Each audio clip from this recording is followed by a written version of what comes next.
Salbonani my viewers lama subscribers AVG reality channel igama umxolisi njengoba lisazi isibonye sakoncube. Ngithe namhlanje angize back ngizokhuluma especially lama Zimbabwean labo abalabantwana ababathole bese South Africa. Lokhu ngikwenziswa ngokuthi ensukwini ezimbili not kusukela last week mhlawumbe sezinhlanu lezi insuku ngithola umbuzo ofanayo. Kulabantu abahlala eSouth Africa bengama Zimbabweans belamaphepha apheleleyo, abanye baku ZEP, abanye labo bakumaphepha amanye ama permits ahlukileyo, abanye bakuma asylum. So bayabuza ukuthi njengoba bethole abantwana babo belapha eSouth Africa kwenziwani ngomntwana onjalo, bese kuba futhi njalo labantu abalama ZEP senge ngawuphendula lo mbuzo ngasekuqaleni kodwa bayaphinda futhi bayawubuza abalabantwana ababhaliswe ngaphansi kwabo kuma ZEP bayabuza ukuthi kwenziwani ngabo. So i-first category engikhulume ngawo ngiyabantu abalabantwana abazalelwe eSouth Africa, onina loyise kumbe ngithi abazali belamaphepha apheleleyo okuba seSouth Africa. Bayabuza ukuthi umntwana benza njani ngeregistration yakhe, ukuthi bamregister kanjani ukuthi la abe semthethweni lapha eSouth Africa, athole ibirth certificate, athole ID lezinto ezinjalo. Then labo abaku ZEP ngabantu ababhalisa abantwana ngaphansi kwama permits wabo. Abantwana labo bebefunda benamathele ama ZEP permits wabazali babo. Bayabuza ukuthi esikolo benze kanjani njengoba uhlelo lwe ZEP lusaqhubeka, bengabi lawo ama permits la abadingayo. Yilabo emfuna ukuthi ngibaphendule.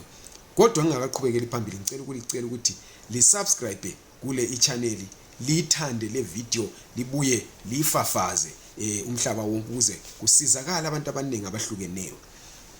Ngizaqala ngokuqala. Nxa kulamaphepha eneleyo eSouth Africa, yilokho kufanele ukwenze.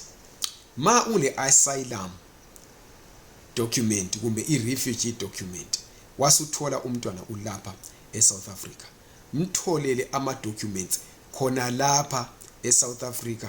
Sungamtholela elakhe iphepha le-asylum kumbe ele refugee ula eSouth Africa, ngoba awuvunyelwa ukuthi ubuyele eZimbabwe kumbe uye e-embassy yaseZimbabwe nxa usebenzisa i-refugee document or an asylum seekers permit. Wavela wawenza nje ukuthi ubuyele eZimbabwe kumbe kube le proof yokuthi ungenile e-embassy, baya kukhansilela lawo maphepha, sebengakubopha o sebengakudeporta nyema kulabo.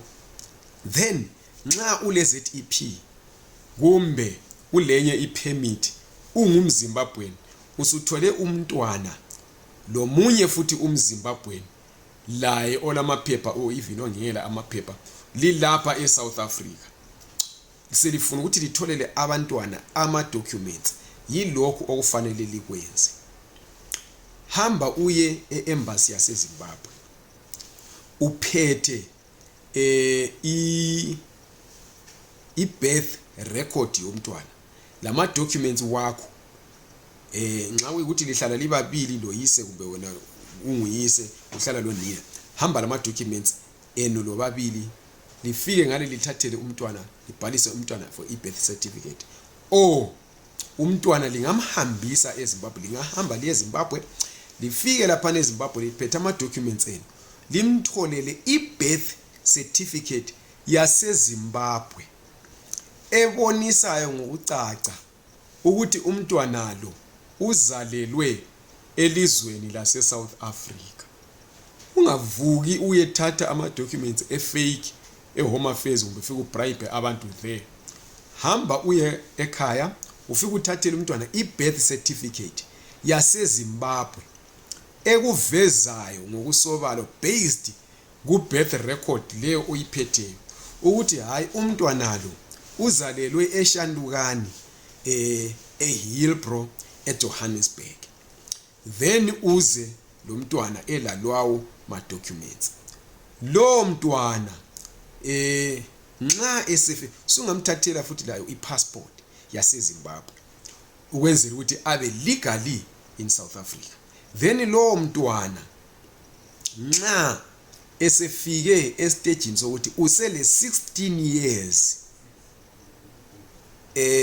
ela eSouth Africa, usele mvumo 18 years which is the legal age of maturity ela eSouth Africa, usekhetha ukuthi yena ufuna uqhubeka engumZimbabwean na, okuyilizwe le descent kuthiwa Zimbabwean by descent ngoba abazali babavela eZimbabwe, yena akaveli eZimbabwe, uvela eSouth Africa la azalelwe khona. Kumbe ufuna ukuthi abe ngumSouth African which is a country of birth. So usengakhetha ukuthi abe ngumZimbabwean by descent or abe ngumSouth African by birth. Nguye ozikhethela, kusemthethweni, akancengi umuntu, akaceli umuntu, wenza into esemthethweni elilungelo lakhe.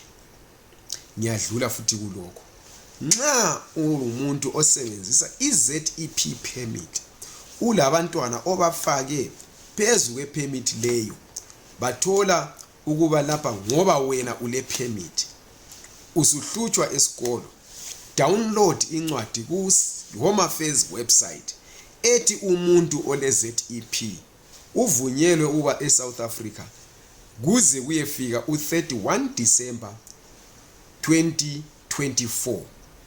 Ungumuntu ole permit, kungakho icover lalabo bantwana nxa ubafakile phezu kwepermit yakho. Izikolo ziyakwazi lokho, yonke iinstitution elawe leSouth Africa iyakwazi lokho. Ngiyabonga. Selingaqhubeka libuze eminye imibuzo ngokubhala ngaphansi kwale ivideo, libuze leyo mbuzo sizaliphendula yona.